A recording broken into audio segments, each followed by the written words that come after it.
we have Bob in the queue. Him from Germany. He says that ghosts do not exist, even though he's had a close encounter. Hello, Bob. You're on with John and Jim. Hello, John. Hello, Jim. Glad to be on your show. Hello. So you've had a close encounter with what you're saying is a ghost, but you don't believe in them. Is that correct? Actually, I had an encounter, yes, when I was a kid. And me and my family, we were watching a movie. And the movie was called Insidious. I'm sure you know this. And it's a hella scary movie. And I was scared because I was 11 years old when I saw it. I shouldn't have seen it. And after that, I couldn't sleep. I thought I was seeing ghosts everywhere, and I was afraid. But I don't see how ghosts are real, and why we debate if I don't believe them, but I'm afraid that they exist because I don't know if they exist. You know, Bob, I feel like we could almost be the same person. I spent a large chunk of my childhood being absolutely terrified of spirits and ghosts because my family taught me that was the truth. And is that something that's big? I mean, we're European brothers. I'm going to guess that your family have some kind of spiritual belief, and they probably taught you that there are these things that are around us. Yes, they actually did. Before the movie started, they wanted to scare me, so they told me care because ghosts exist. And when the movie ended, I was going to go and sleep, and they scared me before so I have this trauma also. Right. I don't know. Yeah. Kids are impressionable, right? We all know this is why we do all of our learning at such an early age. We go to school and everything because that's when the information sucks into our brains. They're most ready to absorb all the information. And so if your folks and your family are going to be telling you that, these things are real, of course you're going to go, well, I trust these people. They wouldn't lie to me. So, okay, they're real. And then we just go down this route maybe of our imaginations taking over. Like I said, I spent a large chunk of my childhood believing that I could hear voices of children playing outside at 1 o'clock in the morning. I believe there was a young girl that would walk along the stairway in one of my houses when I was a child growing up in England. And every time I would explain it to my parents, they would say, well, that's obviously a ghost because this is real. And rather than them questioning it and teaching me to question it, I then had it ingrained in me that ghosts are a real thing. And it absolutely terrified me. Yeah. So I am with you, Bob. Yeah. What a story, John. Yeah. Yeah. I just wanted to share that. Have you got anything to add, Jim?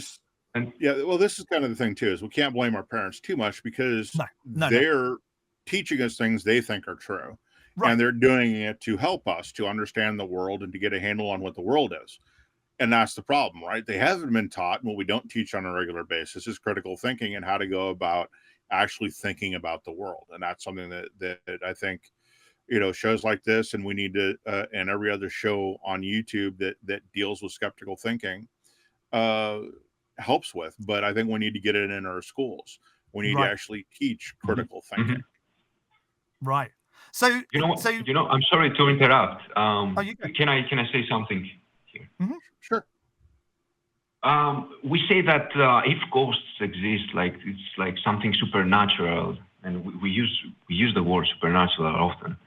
I don't understand why we use this word, because we live in a natural world, and everything that happens in it must be natural, and is explained by science.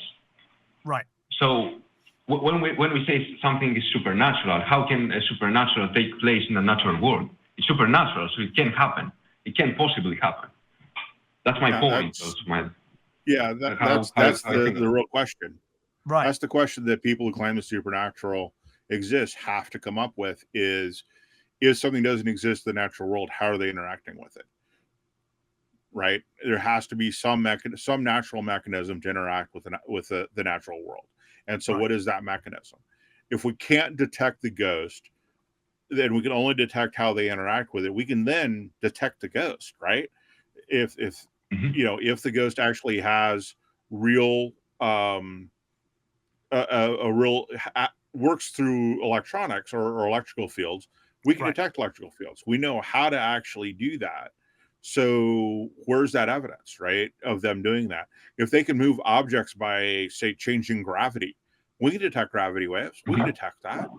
So where's that evidence? How is this happening? We should be able to detect however the supernatural is interacting with the natural, and that even fails consistently. I mean, Johnny Carson famously did it on the Tonight Show on a regular basis, semi-regular basis. You know, he debunked a number on his show. He had these supernatural folks come in. Uri Geller, yeah, came on the show, and he embarrassed Uri right on the show. And that whole demonstration, he did that on a regular basis, and made, you know, showed people how the mind reading trick was and the reading envelope trick worked, all in great comedy. But he's just one of dozens of people who are out there doing it on a regular basis. You know, you've got Penn and Teller and Randy. Shoot, I'm getting old. Randy's foundation. The magician. Oh, the guy. Yeah, I know who you mean. Who passed away recently. Yeah, a few years ago. Yeah. He had that $1 million prize for anybody who could prove that the supernatural existed, and nobody was able to do it. Right. So, yeah. So, Bob, what would, if we were to just go back to when you were 11 years old, what would you, do you feel like you would have more of a natural explanation for it now? Or do you still feel like it was definitely a ghost? No, I wouldn't say I feel like it was a ghost. I'd say this, that I was scared because I saw this movie when I was so young, and my parents also scared me after the movie ended. So you know what I'm saying? It's like why would they scare me? It's like I have this trauma in me. That's why I fear. That's why I fear this. I get you, man. Now, and I spent a lot of my childhood as well. Like, I would cover my face over with the duvet, and I'd just make this little mouth hole that I could breathe, just so that I couldn't see anything in the night. Oh, me too. Me too. Yeah, there you go. I feel like we're brothers, Bob. I absolutely feel like we're brothers. Yeah. Yeah, and now I feel like I'm missing out on an experience. You are, Jim. I'll convince you at some point that these things are real, and then you'll go to bed tonight and put this duvet over your head. Yeah, I completely get it. But let me tell you, Bob, I'm now 40 years old, and I sleep soundly at night with no duvet over my head because I've finally, like you said, finally